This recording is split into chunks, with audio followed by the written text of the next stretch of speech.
Good evening, everyone. Buenas noches. My name is Denise Molina Capers. I am the Director of Racial and Social Justice for the City of Somerville.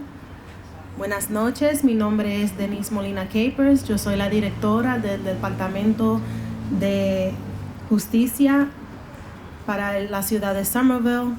I'm going to ask everyone if they can please move up. We welcome you to please move up.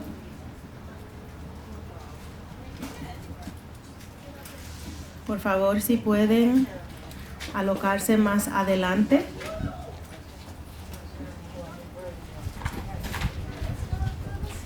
So today we have interpreters on site. However, we will not be providing headsets. What will happen is the interpreters will be simultaneously translating. If you decide to come to stand up, and ask a question or make a comment. Just a few key things before we begin. If you are in need of using the facilities for the restroom, we have Mrs. Melissa Woods, who will let you into the building. If you do not want to use the building facilities, we have a orange porta potty over there if that's what you choose to use. However, we do have the facilities available, and Mrs. Melissa Woods will be available to let you into the facilities to use the restroom.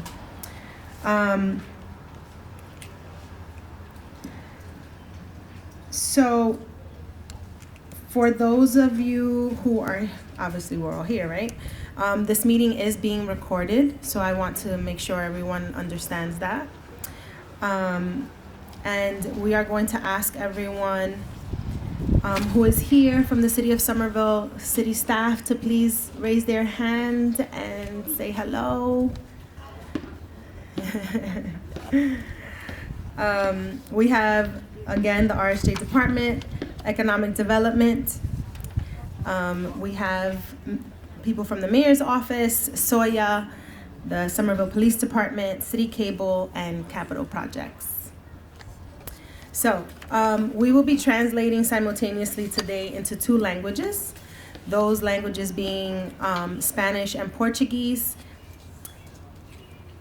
If you want to ask a question and you need someone to simultaneously interpret while you ask your question or make your comments, please let us know, and our interpreter will join you at the mic. Oh, I'm sorry, there's Mandarin as well. Cantonese. Cantonese and Mandarin. Thank you. And so we are asking everyone to please speak slowly so that our interpreters are able to interpret and we are able to understand fully what it is that you're asking or what it is that you are commenting. So before I continue with our community agreements on how this meeting will go, I would like to introduce Madam Mayor Ballantyne. Good evening. Thank you for being here. I'd like to first off recognize some of the elected officials that are also here today. We have Councilor at Large Jake Wilson. We also have the President of the City Council and also Ward 1 City Councilor Matt Mclaughlin. Thank you for coming today. We need your voice. That's why we're here, and it's why I'm here. We will continue to have more conversations with the East Somerville community. We've heard concerns about the project from a fair number of residents, but I'm here because I want to hear directly from you, and I want you to hear from me. I want you to know, as I mentioned back on May 26th, I've put my pencils down. I should say the staff, we've put our pencils down. The design of the public safety building is on pause so we can take community feedback into account before taking steps forward. This round of feedback is important to inform our next steps. Before we start, I would like to ask a couple of questions just so we know who is here in the audience. Would you raise your hand if you're familiar with this project? So I'm going to ask a few other questions. Have you participated? Raise your hand if you've participated in 2 or more 90 Washington Street projects. 3 or more. 4 or more? Okay, thank you.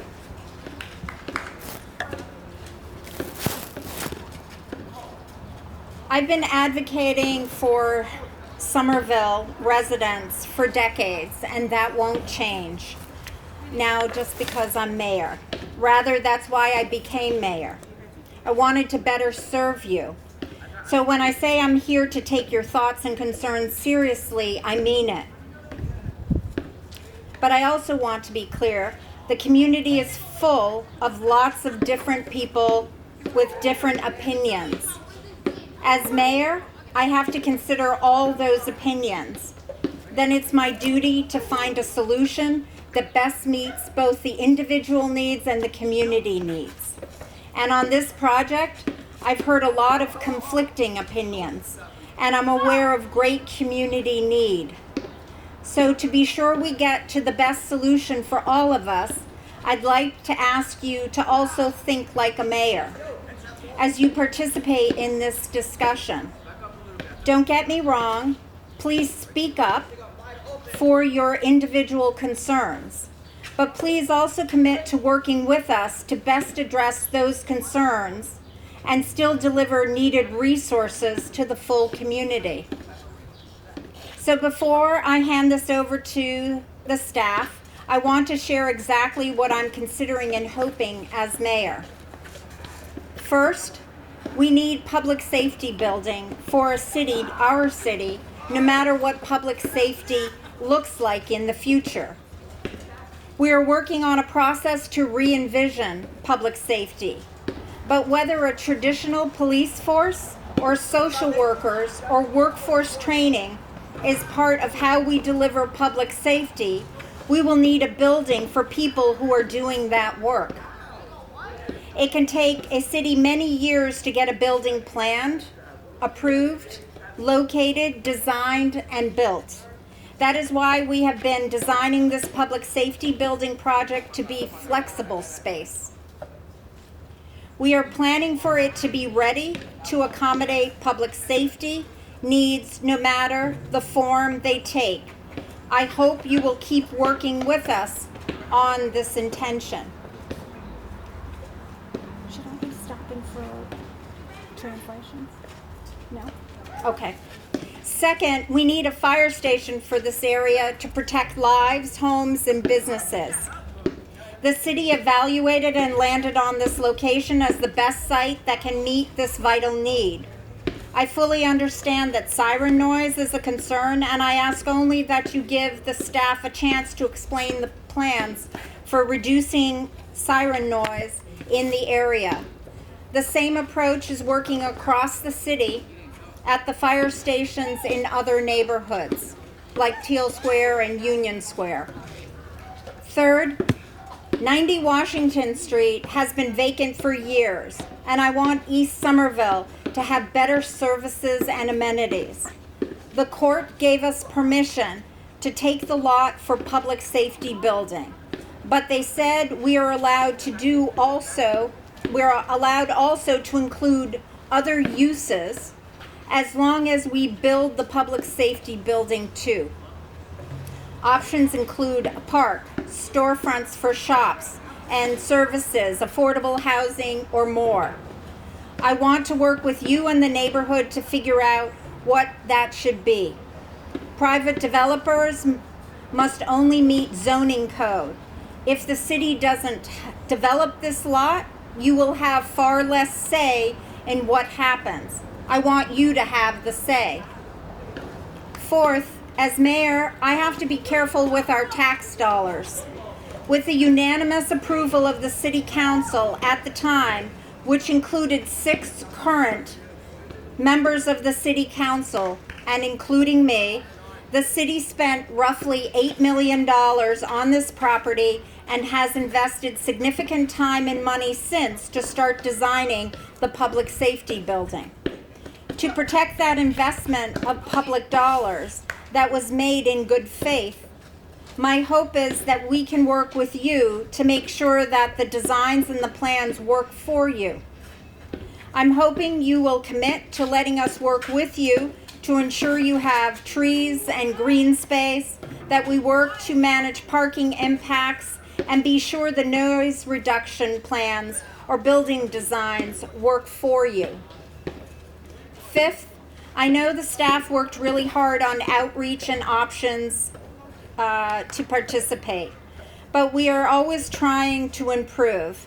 As mayor, I'm committed to making sure that when we reach out to the community, that we do our best to make sure everyone who wants to be heard has a chance to join in.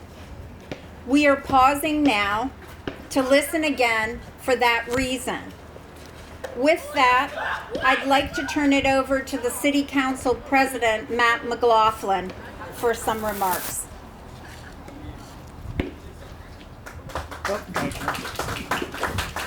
Thank you, Mayor Ballantyne. I do want to publicly thank Mayor Ballantyne, one, for pausing the development stage of this, as well as these listening sessions, because I know many people in the audience, you didn't feel heard about what's going on at 90 Washington Street, and I also at times did not feel like I was being heard in the many meetings I was attending to advocate for particularly the seniors at Cobble Hill, of which there's hours of videotape of me raising the concerns that many people in this room have. So I didn't feel listened to, even as your elected official, and I know you didn't feel listened to, and I think that Mayor Ballantyne has taken a good step forward of actually listening to people. I think the last meeting at Cobble Hill was the best meeting we've had on this subject, so I just want to thank her and assure people that I am listening to you, and Mayor Ballantyne is as well.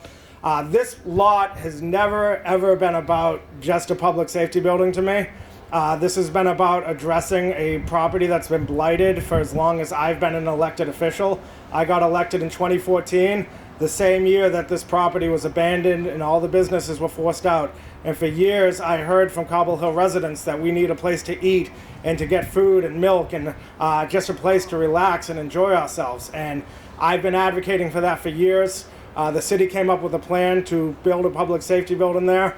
And I said, yes, but we also have many other needs in the community. We need affordable housing, we need open space, we need a market for seniors and for residents in the community.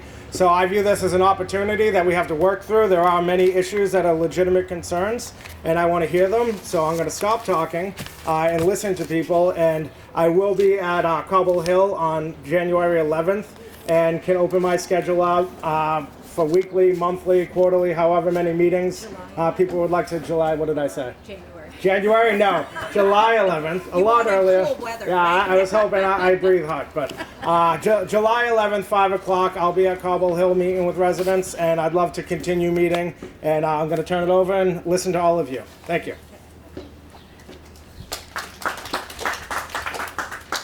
Thank you, President Mclaughlin. I'd like to now introduce Tom Gallaghani. He's the Acting Executive Director for the Office of Strategic Planning and Community Development. I'll be here throughout the meeting. I'll be here afterwards, so if you want to talk to me directly, just know I won't leave until you are all ready or have finished talking. Thank you.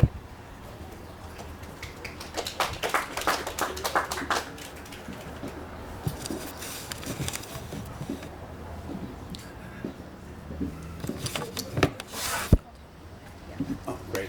Thank you, Mayor. Yeah. Hi, I'm Tom Gallaghani, and also here is Hi, everybody. I'm Melissa Woods, the Director of Capital Projects. Tom is the Director of Economic Development, and we're the two directors behind the 90 Washington Street project.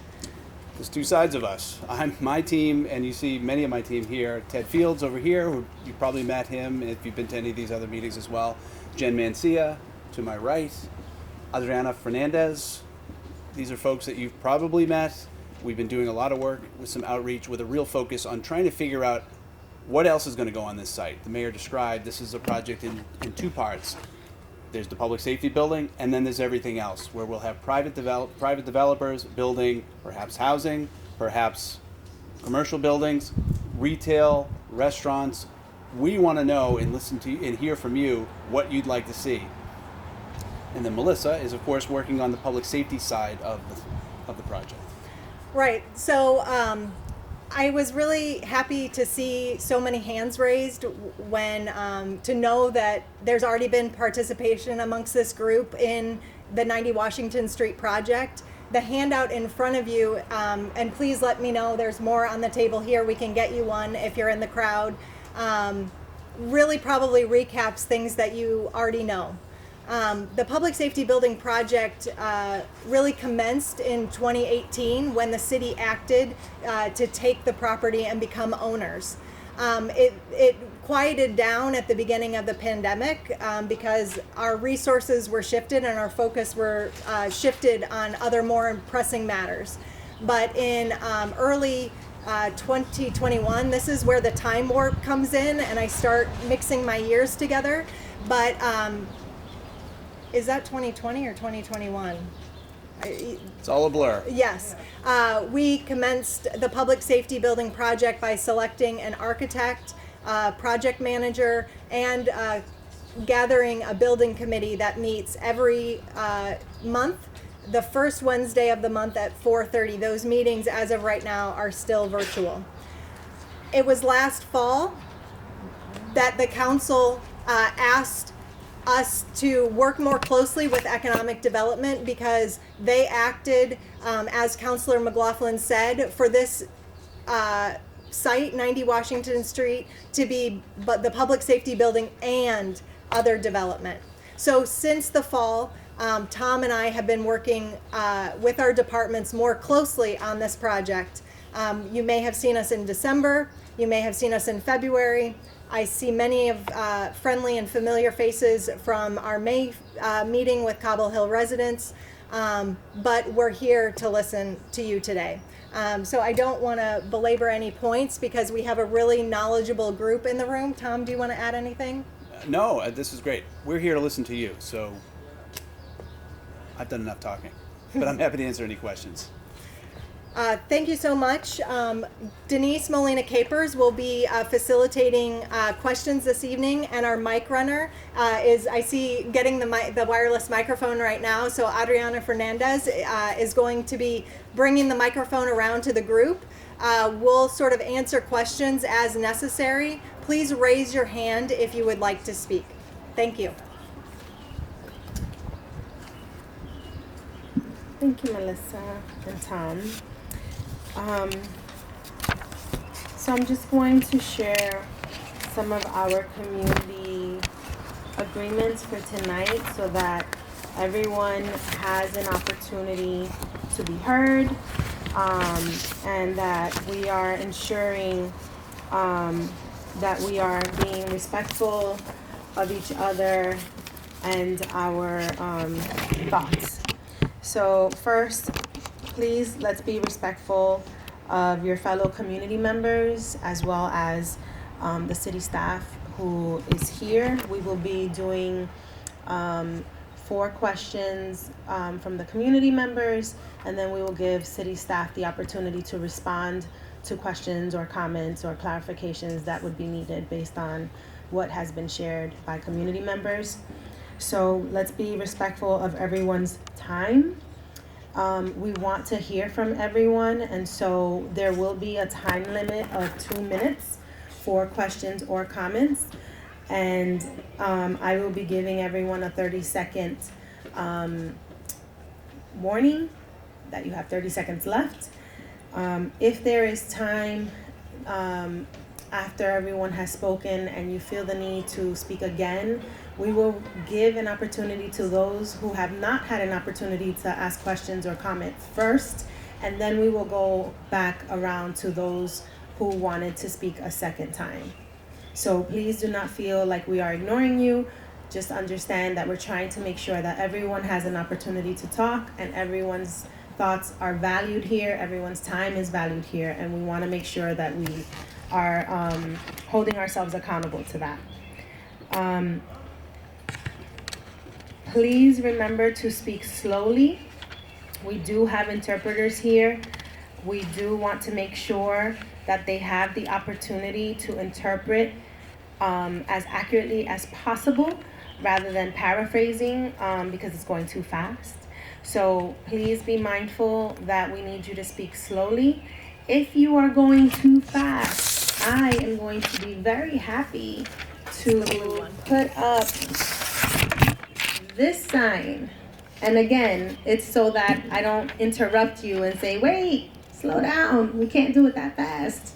So I'll just put up my little blue sign, okay? And I will do so respectfully so that I don't interrupt you. When you have 30 seconds left, I will put up this sign. However, if your 30 seconds are up, I will speak into the mic. And you'll also get this part right here. Your time is up, okay? Again, if you need to use the facilities, Melissa Woods is here for that. And so I think that is all of our community agreements.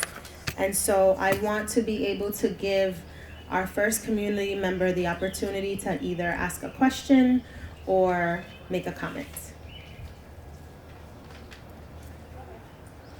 Oh, I think we have a young lady over there. Well, I'm 86 years old, and I'm slow. I don't move too fast, so I don't think 2 seconds on it's going to help me. I want to ask you a question. Well, no, thank you. We want to pick it up for the camera too. Oh, okay. I would like to ask, why would you take the trash area, that little alley there, for our trash? Where are the people gonna put the trash and how is a truck gonna get in there to take away the trash? We're gonna put it all over the place in the front of the building? Can you help me out on that? Please? That's over in 84. So the question was, where's the trash going to go from the area where trash was originally allocated to be? And we'll answer that question after we get 3 more persons. I saw Melissa writing it down. We also have Ted and Jen scribing. We also have Jen and Ted scribing, so there's no way we're gonna miss your question. Thank you. Who else has a question or a comment? Okay, over here.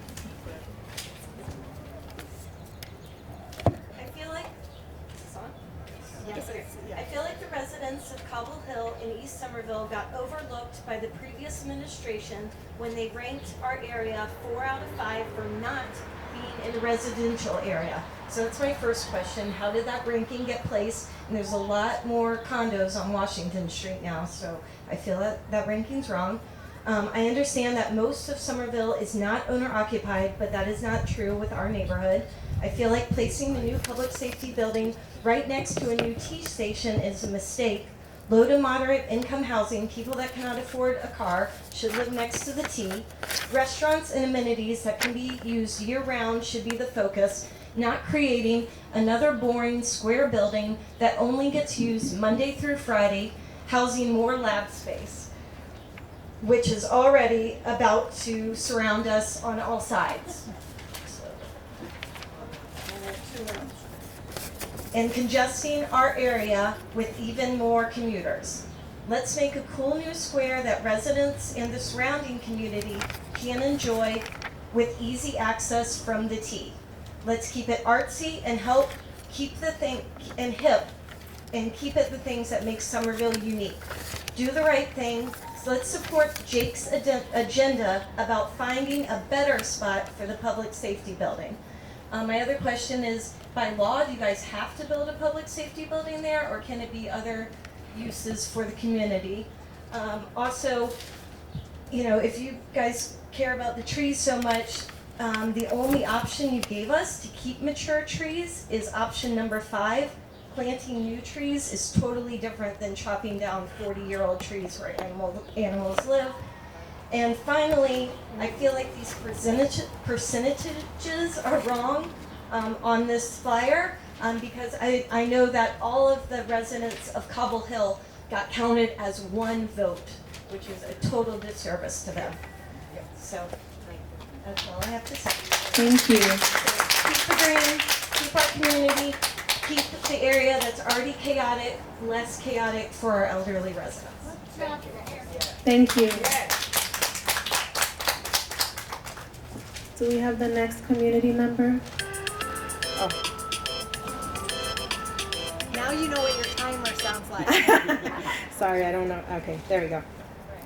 So as far as I understand it, the public safety building would be allocated for police and firefighters. And as a community member, I am deeply, deeply concerned that we are considering investing such large amounts of taxpayer money into a corrupt system that has been doing active harm to people of color and trans people. And given the amount of our rights and civil liberties that are being stripped, and how few allies a lot of people have to turn to, it is not acceptable that we be putting our resources into a violent task force such as this. It is clear that there are many options that would be incredibly beneficial and incredibly considerate to the community, taking into mind the elderly and young people who live here and the plant life. If you are genuinely concerned with your constituents and their physical and mental well-being, we need to invest in education and community spaces that will continue to create a safe space, because safe spaces are becoming more and more frequent. Thank you. Thank you. And we have one more. One more. Oh, behind you, Adriana. I would just like to reiterate what the person before me said. I think that any money that we spend into the police and any presence that we give the police in our community that actually deters, that takes away from our public safety. The police are actually a force that is meant to be used against us as the community. They are not in any way, shape, or form a part of public safety. That has been reiterated by American law multiple times. They are not here for us. We are here for us. All power to the people. Thank you. Thank you. And with that, I'm going to give the mic over to our city staff to respond to the questions.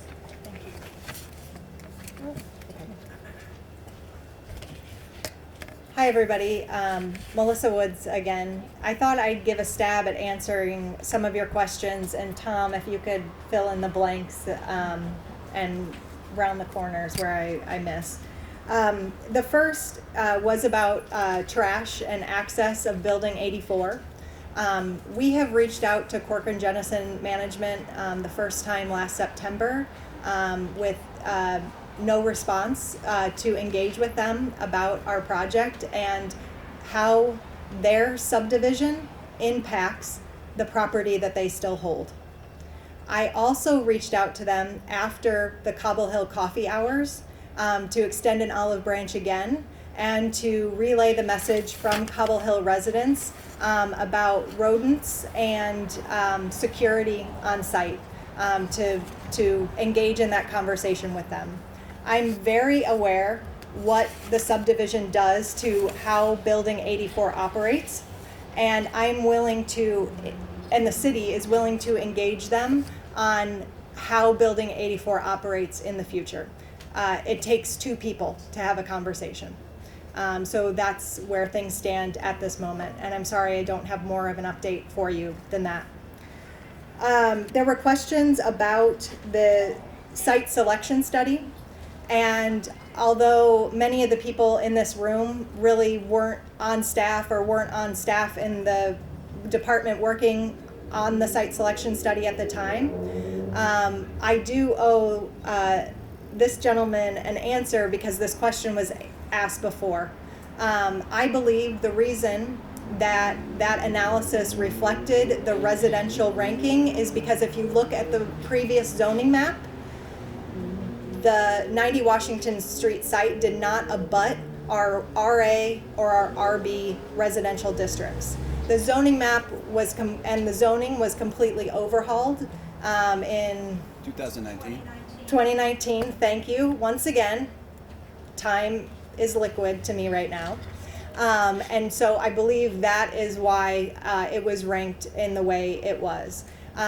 Corcoran Jennison likely argued different points in their challenge of our taking of the property through a demonstration project plan. So we won't be answering many more questions about that study. That was decided by the courts in our lawful ownership now of 90 Washington Street. We hear your critique about people being near the T and those uses that people want to see. We have seen, as listed, there's more nuance and more detail to what's listed on the flyer. There's a preference for housing near the T. There's more preference for affordable housing. People are interested in that first floor commercial, retail, coming back to the neighborhood and gaining back those services that were lost when the strip mall was demolished. And the public safety building is the exception to the rule because the public safety building will be occupied 24 hours a day, 7 days a week. That's a 24-hour building. So even people that work in the building will take advantage of those services nearby. There was a comment about trees and preserving those trees on site. The option that was presented in February reflects trying to preserve all of those trees, and it really comes at a sacrifice of private development on the site. We're partnering with PSUF to understand the trees that exist on the 90 Washington Street site and digging into more ideas about how to preserve some trees, but it will come at a trade-off that will be evaluated in future scenarios. Yeah, just to clarify, PSUF stands for thank you. Public Space and Urban Forestry. We have a whole division within the planning office that focuses on tree preservation and improving the stock and quality of our trees citywide. Does that make sense to folks? And then last but not least, there was an issue with our February meeting. I am the first to acknowledge that the City of Somerville staff is not perfect. And COVID and the pandemic has really changed how we do engagement. This is my second outdoor public meeting. I've conducted workshops before. I've conducted tabling. I have never had a public meeting like this outside. We are doing the best that we can, and we're interested in hearing more about how to best engage residents at this time where everyone has a slightly different preference. But there were many problems with the polling at the live meeting. We had over 200 survey responses in total by doing engagement after that meeting to understand people's preferences more.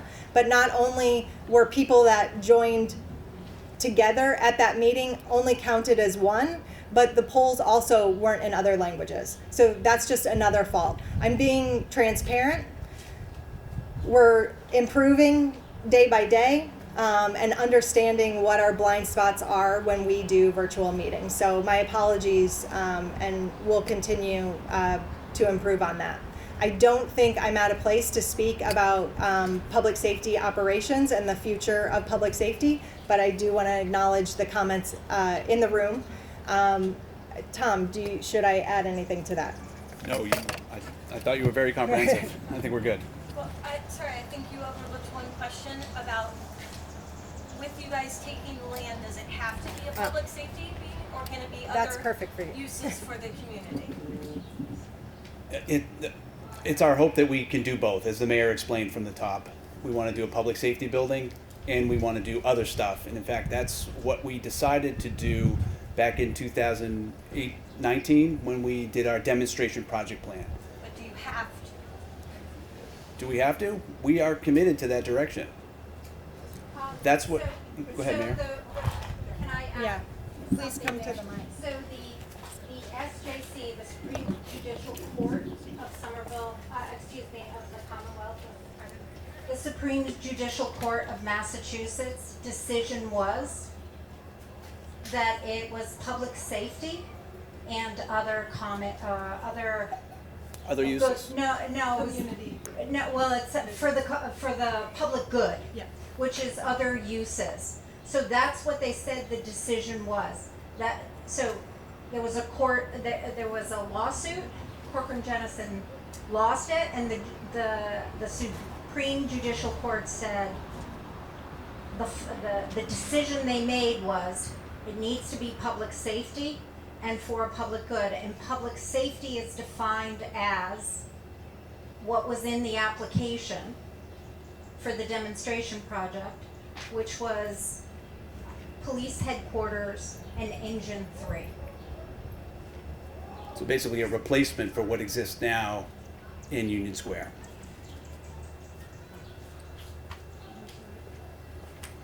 Still need all that area just for those 2 things? We'll wait until the mic comes over. You still need that whole area for the police station and fire station? The parking lot, the alley, everything, and the trees and all that, you need all that area just for those 2 things? We're going to develop this. Our plan is to develop the site with a combination of uses so that we can fit the public safety building, the fire station, and all those other uses that we're hearing from folks that people want to see. I just want to remind everyone that we are going to hold ourselves accountable to give an opportunity for those who haven't been able to speak yet. And then we'll come back to those of you who have already had an opportunity to speak. So we have someone in the front, and then we have 2 people in the back.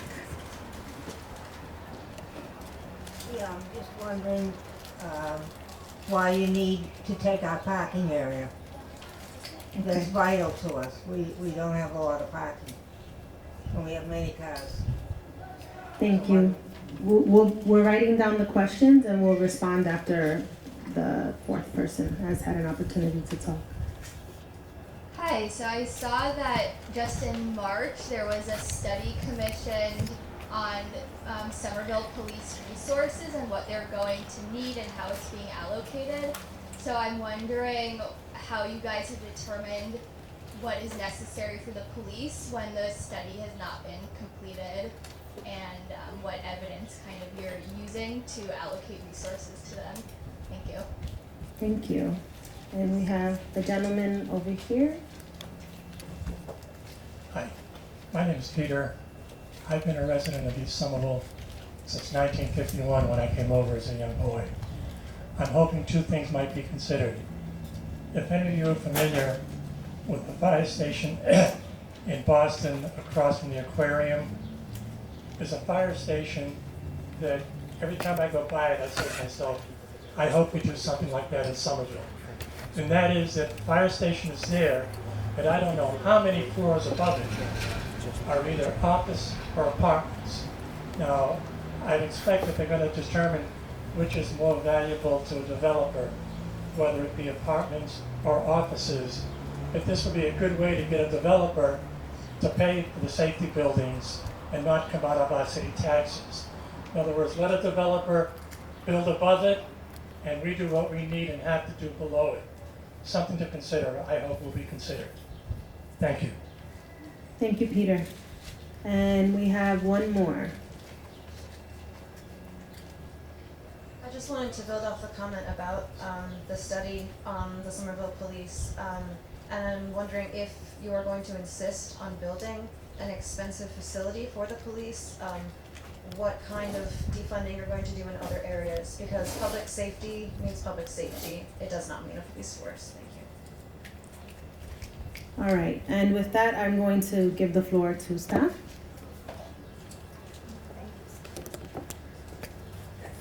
Thank you, Denise. So the first comment was about parking. When the property was subdivided by Corcoran Jennison, they subdivided off the parking lot that is north of Building 84 and west of Building 74. And the city has continued to allow Cobble Hill residents to use that parking while there is no development on the site. The city has, in previous meetings, talked about preservation of that parking lot. That was an option in one of those February scenarios. But we have been, parking generally has been critiqued as not being something to maintain at a cost of other development. There's different ways to do parking than a surface parking lot. The public safety building at the end of schematic design had a parking garage. We have heard from residents of Cobble Hill that that's not an appropriate buffer between the public safety building and the Cobble Hill development. So that feedback has been given. But I also want to share that Corcoran Jennison had a development plan that incorporated the parking lost at the parking lot that is now owned by the city of Somerville on the Cobble Hill project site. So once again, we have reached out to Corcoran Jennison to engage in these conversations, to talk about the future of the parking lot, the future of loading and access at Building 84. Tom, anything to add to that? Okay.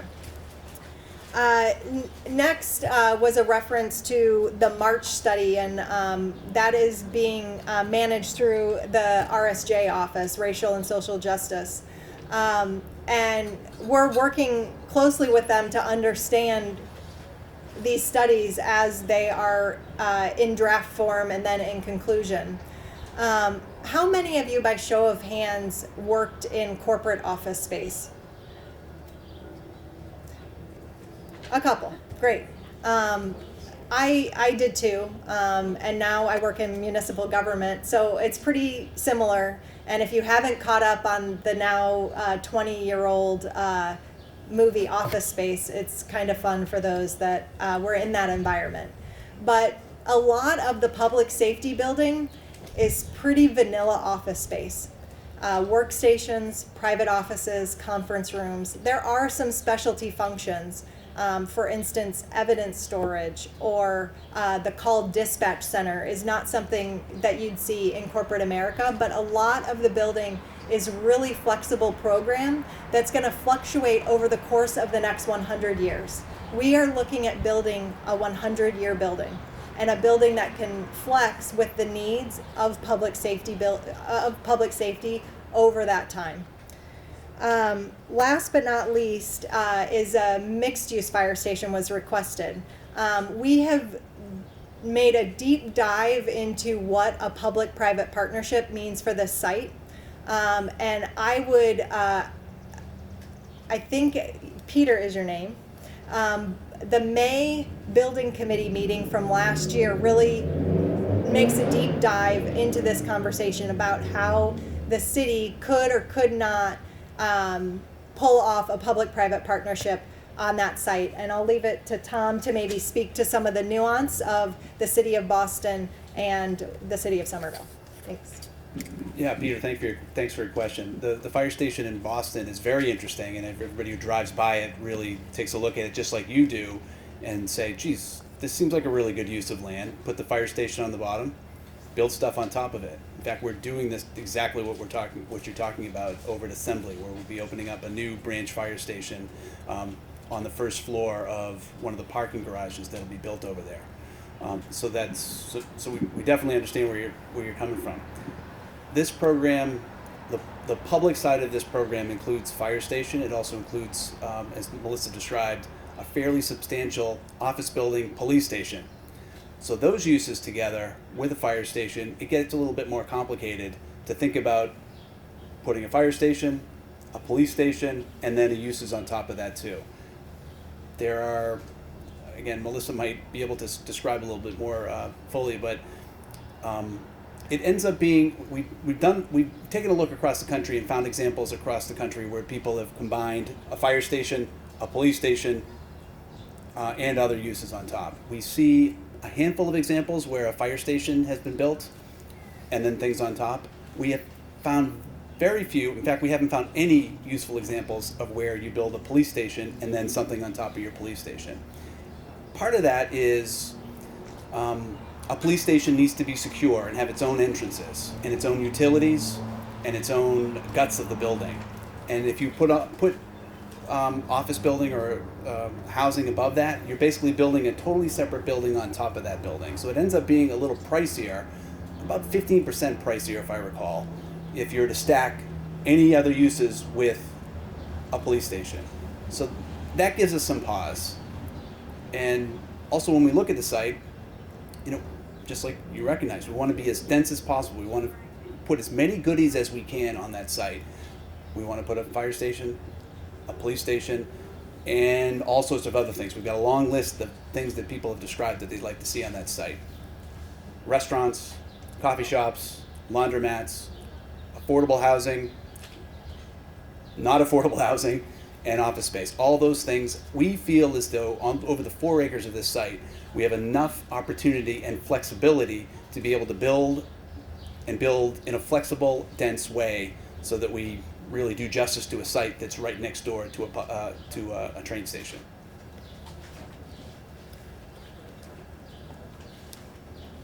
All right. So I'm going to take 4 more community members. And again, we're going to start with those members who have not been able to speak and then move on to members who have. Mine's quick. I'm just going to say that if zoning changed in 2019, it sounds like we need a new location study. That's it. I believe I'm sorry, I don't want to put you on the spot, but I did see your hand go up. Yeah. Behind Adriana. Is Councilor Dick Wilson's proposal to look for alternative sites being actively explored, and is it on the table, and is it being taken seriously? Because the conversation sounds from your side, as somebody who lives in the subdivision, which happens to be my home, and is in a park that is providing extraordinary clean air in a very ungreen Somerville.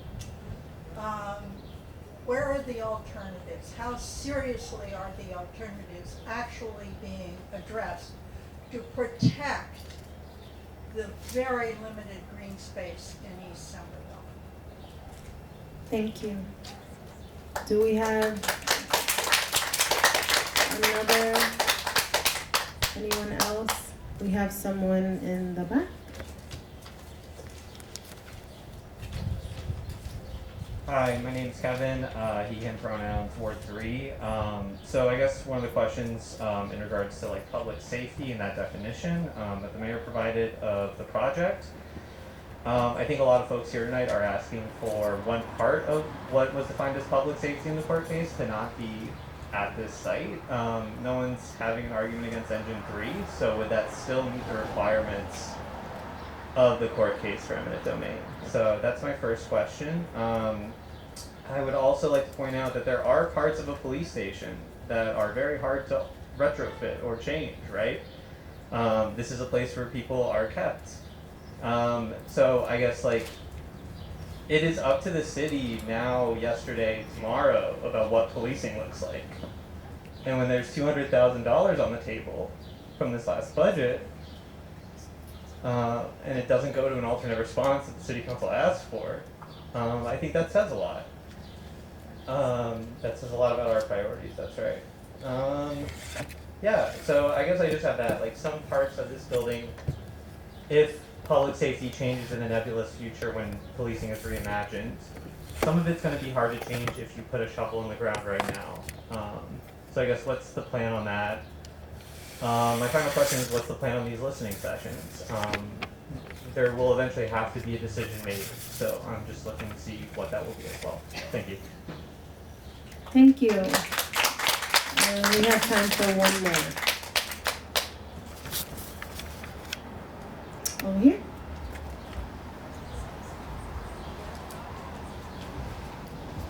My name is Jonathan. I live in Cobble Hill. I'm interested in inflation. How has that affected the price estimates of the building you guys want to build? Thank you. All right, and with that, I'll give the floor to Tom.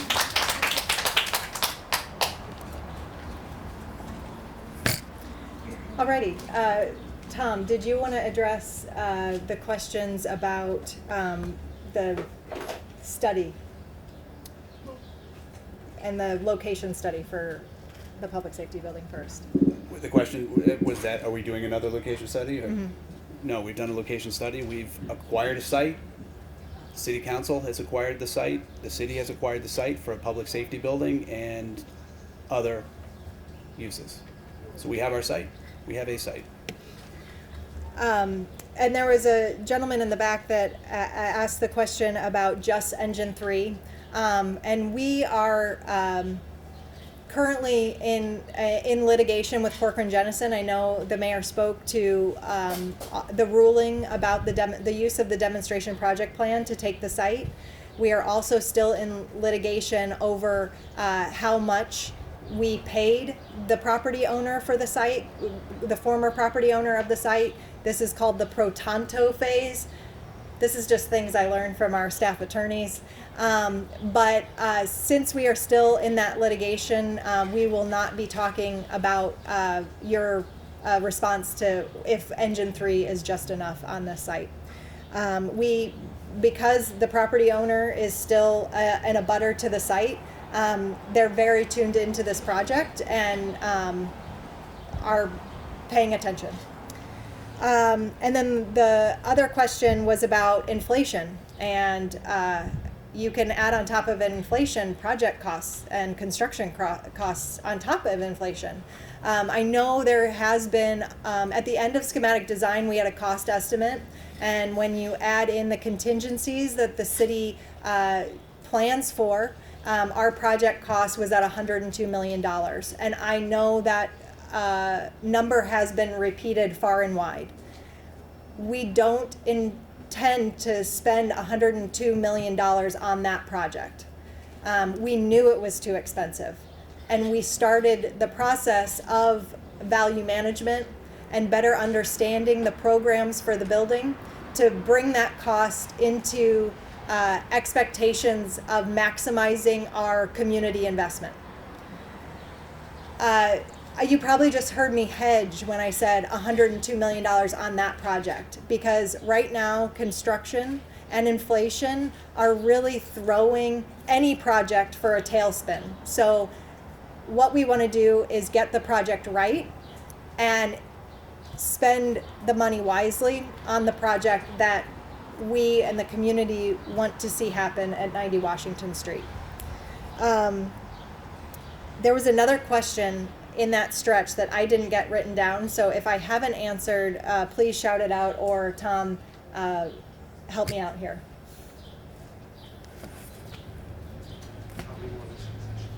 Oh, thank you. Oh, thank you so much. Of course, Ted would remember that question, because Ted and I are working closely on these meetings. And so we plan to have another virtual listening session, this exact same meeting on Zoom tomorrow night at 6 o'clock. And then August 4th, did I get the date right? Yes. The first Thursday in August, which I'm 95% sure is August 4th, we will be back here either in at this very spot or in the cafeteria to have a workshop. It's going to be from 4 to 8 p.m. and we're asking people to come and build their ideal 90 Washington Street. So that will be with Legos. You'll have a site plan. You'll come, build what you want to see. We'll take photos, and then you can get out of here. So come at 4:01 or come at 7:50. We'll be here. It's at your own time. And I would like to extend everyone in the audience, if you have a group like Cobble Hill residents, I'm happy to bring this activity to you around August 4th. You'll see Ted and I, maybe Jen, maybe Adriana. we will have, if necessary, if requested, we can also bring language support. So that'll be August 4th. At the end of August or very early September, the next step will be taking the information from the listening sessions, taking people's preferred 90 Washington development options, taking the information from our previous outreach in December and February, and coming back to the community with options for 90 Washington Street. I don't know how many options yet. It could be 3, it could be 5 or 6. We'll see sort of what bubbles up, and getting feedback on that, on those scenarios. And then circling back with the community again, likely later that month, later in September, for to come back and say, this is what we heard from the development options that we showed, and there was preference for A. Is there any comment on that? Would be a scenario. So really coalescing around one scenario at that final meeting. This whole time we'll be working with the administration on what our next steps are, and really want to be transparent and reporting back to the community at every step of the way. So thank you for that question.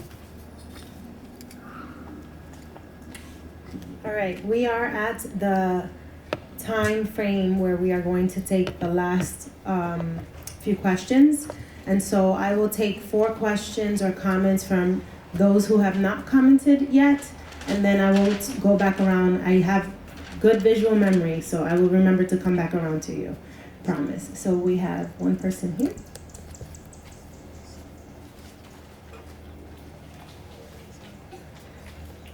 Hi, I actually just wanted to ask if Kevin could ask part of his question again because it wasn't answered.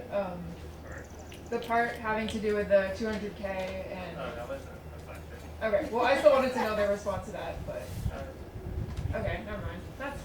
Okay, thank you. Do we have someone else? Over here?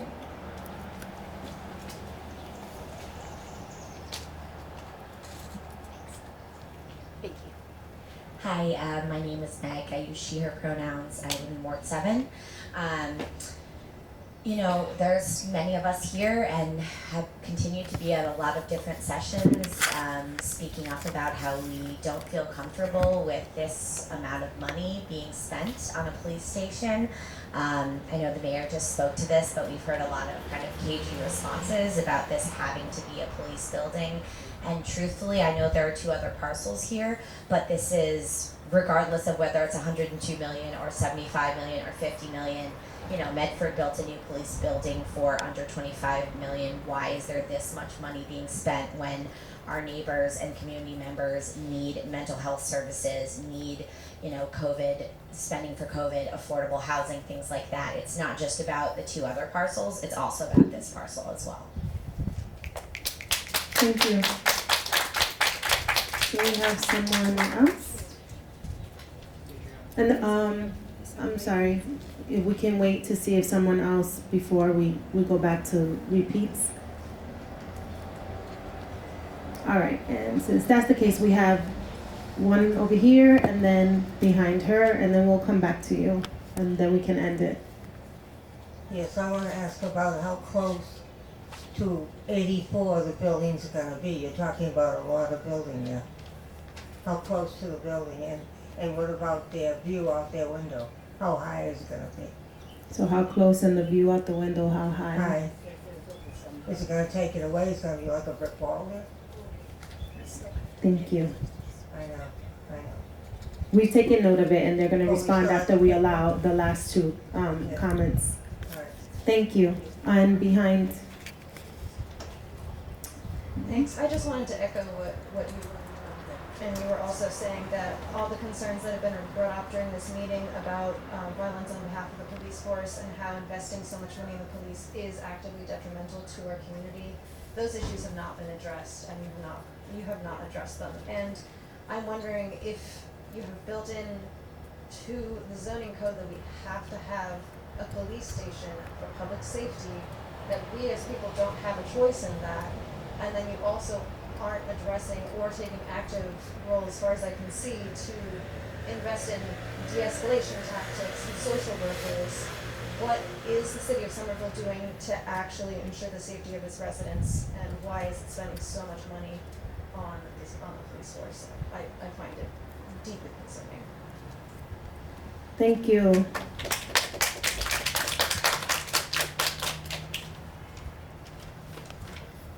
I just wanted to be better informed. It seems like a lot of choices have been made and that you guys aren't flexible about them, so I'm wondering, since there's so many kind of concerned citizens here, how can we actually use the information from the study, and what is still up for change? What is going to be done as a result of this study? What can we advocate for that you guys actually have control over still, so we can feel like, you know, our voices are making a difference? Thank you. And with that, we are going to end the comment question and allow staff to finalize their responses. I will give you the mic. Is there anything you want to address first? Okay. I believe the question to suss out from the first comment was that the Medford police station is significantly cheaper than what we're proposing. The Medford police station, we have toured and hired the same architect. So our project team is very familiar with that building. The Medford Public Safety Building is just for police. It doesn't have an integrated fire company as part of that, nor fire headquarters. And the one thing I will say, I'm not an expert in policing. I've learned a lot and toured that building. And what I will say about Medford policing is that it's much simpler than Somerville policing. And I'll keep that at that. I think they have fewer departments, fewer staff, and that goes down the line. A question was asked about how close development will be to Building 84 and how high, and the answer is we don't know right now. At the end of schematic design, which is the second of 5 phases of design, the last phase is when a building is in construction. So we've completed the second and are committed to most likely repeating that second phase at the end of this community process. We will develop and understand better the answer to that question, which is how close any development would come to Building 84. We have heard feedback that the parking garage as proposed in schematic design was too close, and once again, not an appropriate buffer, so that comment carries forward. There's been comments about investment in the public safety building and policing. I won't speak to those except to say that you have the chair of the finance committee and the president of the council and the mayor here all listening to you, and those are big decision makers in how the city of Somerville spends money. I will say though that the city of Somerville has to make a tremendous investment in our capital assets over the next generation. We own and operate many buildings that need replacement or major renovations, and 220 Washington Street is one of those.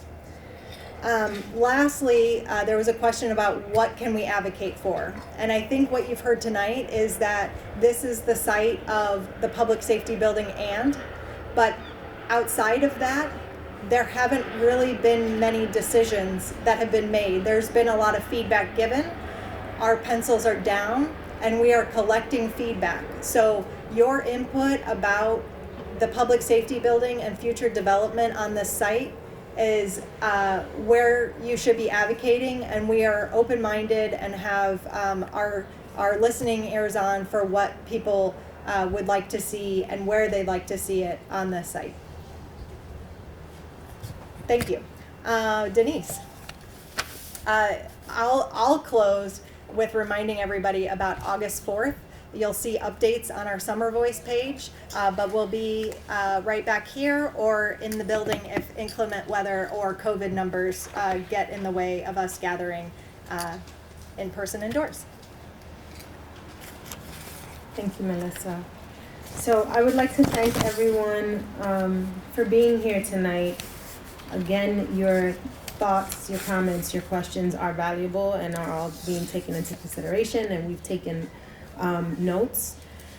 I would like to remind everyone that staff will be here for a little while longer if you want to talk to anyone directly.